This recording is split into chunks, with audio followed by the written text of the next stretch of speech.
You mentioned the airlines, and you own stakes in all the major airlines, but none as much as Delta. I think you own north of 11% of Delta at this point.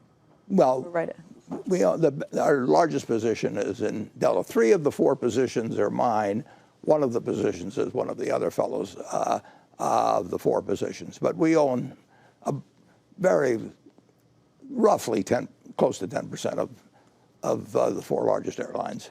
There's been a lot of speculation. In fact, some of the questions that came in over this weekend were questions about those airlines, wondering if you would buy any of them outright. Have you considered buying any of those companies outright? It'd be very unlikely we would do that. I'm not saying it's impossible, but it's complicated.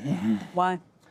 Well, for one thing, they're regulated, and there's an interplay. I'll just give you an example, not that we'd be doing, but with Delta, we own 18% of American Express, and American Express is a bank holding company, and bank holding companies have limits as to what they can do, and we're a passive holder of a bank holding company with American Express. But then if we owned an airline that was tied up with them, they'd have lots of arrangements. There's a lot of complications because it's a regulated industry. Anytime you get in a regulated industry, you have more complications in transactions. So is it fair to say you like these stocks and you would own more if it wasn't complicated?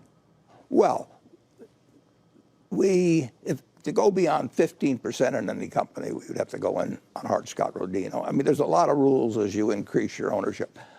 Obviously, almost anything we own, we'd like to own more of.